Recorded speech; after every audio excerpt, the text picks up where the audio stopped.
Anastasia-A. I'm from the Technical University of Vienna, and I'm presenting the paper, A Digital Framework for Generating and Evaluating Digital Circular Twins. So I think we heard it today a lot. The construction sector is short, bad for the environment. So it is leading to global extraction of raw material. It is making a significant waste contribution, and it is really bad because it has a lot of CO2e emission. What is the EU doing? So the EU aims to reduce the waste, make resource efficiency, and increase recycling and reuse rates. One of the really important parts is also to promote awareness in every sector of the construction sector. Okay. So the problem statement of the paper is that the early design stage offers a really perfect opportunity to optimize building already for circular economy. But there is the challenge to incorporate it, because there's a need for new methods and tools, and also now the need for assessments for several certification and EU regulation. That means information about circularity and sustainability of design variants in the early design stage is required in order to enhance circular economy. This paper is written in the research project called Circular Twin. It is funded by the Austrian Ministry for Climate Action, Environmental Energy, Mobility, Innovation and Technology through the Austrian Funding Agency. And we also have a lot of project partners from the Technical University in Vienna and industry. Before I go into the overall framework of the project, I give you an overview of the two main digital tools we are focusing on. This is Archicad and Grasshopper in Rhino. Archicad because it is a BIM authoring software and also commonly used in a planning tool. And Grasshopper because it is a visual programming tool, and it's suitable for generating different variants. It can include virtual reality, it can include spreadsheet documents, and also Python or C# scripts. So, why I'm showing you this before? So this is the proposed framework of the software interface. And now I want you to imagine, because it's way better to let's say you're an architect and you have a beautiful building in your Archicad file, and you want to see now, okay, I want to optimize it. And I want to optimize it, let's say, in the life cycle assessment in the first phase, meaning the manufacturing phase. And you go into your virtual reality. So this is the button, the collaboration and control model. And there's suddenly someone is speaking to you. We call it the virtual agent. And the virtual agent, you say, hey, virtual agent, please show me my building, which is open in Archicad, and change the first floor to wooden construction, and then show me the GWP output, so the global warming potential output of this first floor. So the agent says, yeah, of course, I'm going to do that. And he goes down to the variant study model into the Grasshopper script and changes these parameters accordingly to the input of the user. And now we're coming to the focus of the paper. The focus of the paper is in this Grasshopper script. It contains two algorithms, and these algorithms are written to show the interaction between the different softwares used. What this means is, so we have the BIM-based architectural model, which we need to get input from. We have, we call it the end-of-life design algorithm. It is to get variant studies, to get the input from Archicad, so let's say the wooden construction, and change it. We have the end-of-life assessment algorithm, which is focusing on evaluating different building variants concerning like circularity and environmental.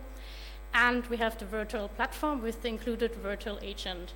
So the virtual agent here is important, as we have to know what the virtual agent can change in the Grasshopper script. So he cannot right-click, for example. So we also have to have that in mind. And in the end, we also have an enriched spreadsheet-based object catalog, which has the information on the circularity and the environmental input of the different elements in the BIM-based architectural model. Okay. To give you an overview of what we are focusing on concerning the output we want, so what the user can see in the end. So the LCA and circularity indicators we are focusing on is the building's overall mass, the global warming potential, the edification potential, and the primary energy non-renewable total. And we're focusing on them because they are important in Austria for the OE3 index through Climate Active. And also it's relevant for compliance with the EU taxonomy.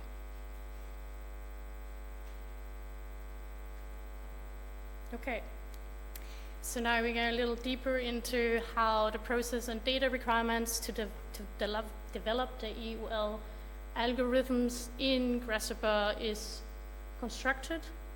And to make it more easier to understand, I made an overview of it. So we have the input, we get the information of the data input on model reconstruction from the user, or so from the virtual agent. And this one is getting into the algorithm, and this algorithm combines the data.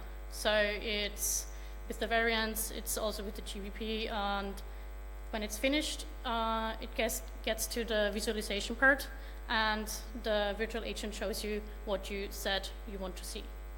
But also, which is important, it's this bidirectional interaction that also now you say, thank you very much, but I don't like the wooden construction. Can you change it back? And also maybe include the wooden construction in the second and third floor. So now the agent has to go back into the algorithm, change it, and also the algorithm has to go into Archicad to get the composites out of it. So, as we are in the beginning of the project, here is an initial results. So you can see this is our test building. It's a simplified representation of the Grasshopper script using the test building, and it's focusing only on these 4 walls, showing how the mass, and in this example, the embodied carbon for phase A1 and E3 is calculated and shown. Okay. So the concept of parameter mapping. So this is the part where the input is happening. Right now, we had the issue that we need to manually select architectural elements, wall, facades, and columns on our own in the Archicad file.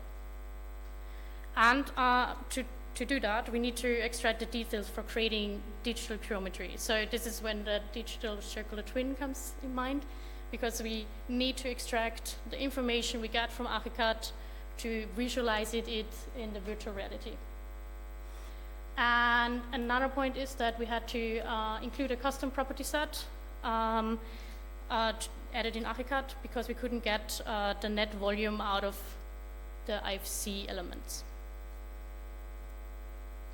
Okay, so the next step is the concept of variant generation. So it's the first algorithm.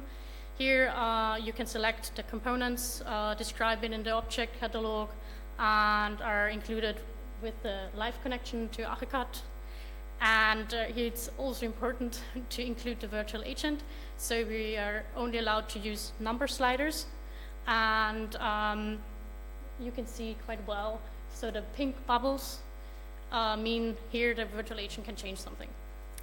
And through that, we generate information and make different design variants, which gets into the assessment algorithm.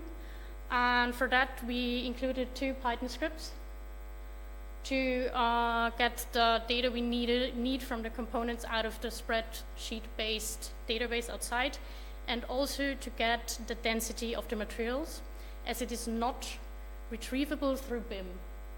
So you can see it is a one way until now, but then as soon as the user wants to change something, the virtual agent has to be aware, and also possible, it needs to be possible to bidirectional use the softwares. Okay. So we conducted a lot of limitations. One of them, as I already mentioned, is that we need to manually select elements from the Archicad file. We already found a solution for that. But for example, the extensive data flow, especially from the BIM to Grasshopper, causes time-consuming variant generation, and also the managing and accessing various data formats between software tools presents a significant challenge. And of course, so one of our project partners is quite good in Archicad and BIM, but it needs a specific rule and structure to model these Archicad files to effectively integrate it into the EOL algorithms. Okay, so the conclusion and the further outlook is we are addressing these challenges. We try to make it feasible and continuously work on it. And the next step, which are we already in the process of, we want to validate and test it with a specific use case, so already building, and try to make it a real-time scenario. Thank you so much.